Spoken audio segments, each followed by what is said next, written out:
girls and boys. Today we're going to read Boomer Goes to School. This book was written by Constance McGeorge.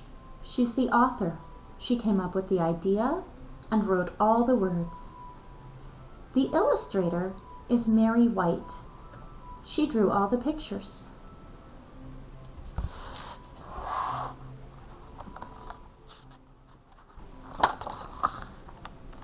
Boomer Goes to School.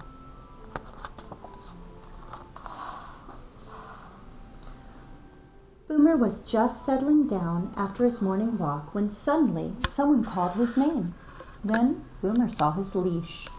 Boomer was very excited. He thought he was going for another walk. But instead, Boomer and his owner raced outside, down the driveway, and onto a big yellow bus. Boomer was going for a ride. The bus stopped again and again.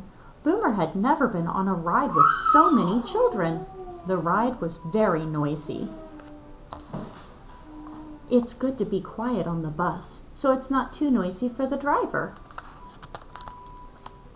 After a while, the bus stopped in front of a big building. The children climbed out.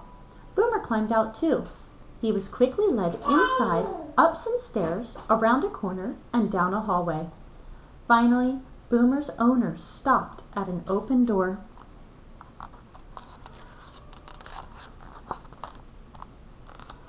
Boomer looked in.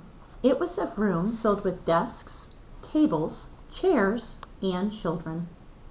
As Boomer was led to the back of the room, a loud bell rang. A grown-up started talking. Everyone sat down and listened. When the grown-up finished talking, the children jumped up from their seats. Boomer was let off his leash. He didn't know what to do first. There were toys to share,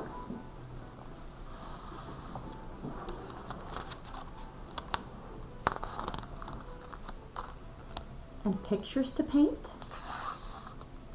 Is Boomer painting too?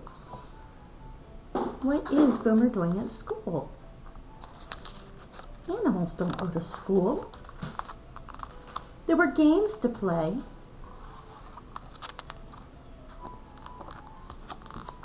And best of all, there was lunch.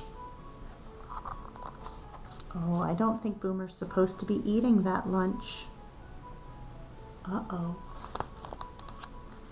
After lunch, Boomer watched as the children gathered together and sat in a circle. Boomer was ready for the next game, but this time all the children sat quietly.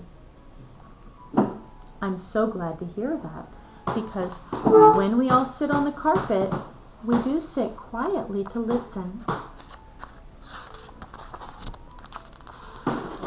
Boomer started to get up, but he was told to sit down.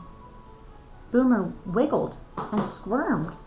He was told to sit still.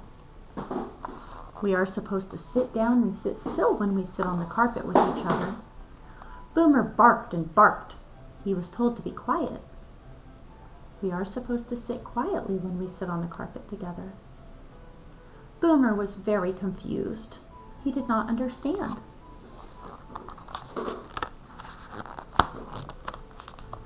Then, Boomer was led to the center of the circle. He still wiggled and squirmed. Boomer's owner started talking, sharing stories about Boomer and showing him to the class. Finally, Boomer understood. He sat still and he stayed very quiet. Boomer's owner smiled and gave Boomer a big pat on the head. It must be Boomer's owner's time to share. Sometimes we bring things from home to share when the teacher asks us to. And what did his owner choose to bring? He chose Boomer to share. Sort of like a show and tell. Suddenly, a loud bell rang, and it was time to take another bus ride. At each bus stop, Boomer's new friends patted him goodbye. Then the bus stopped at Boomer's house. Boomer wagged his tail and bounded off of the bus for home.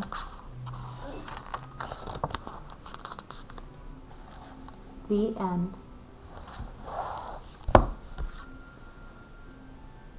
Thank you for reading Boomer Goes to School with me. Can you tell me who the main character is in this book? You're right, it's Boomer. How did you figure that out? Oh, his name's in the title? Boomer Goes to School? Oh, and he's on every single page. Yes, Boomer is on every single page. He is our main character. In fact, he's the only one that we even know their name. We don't even know what Boomer's owner's name is. Thank you for helping me read this book today.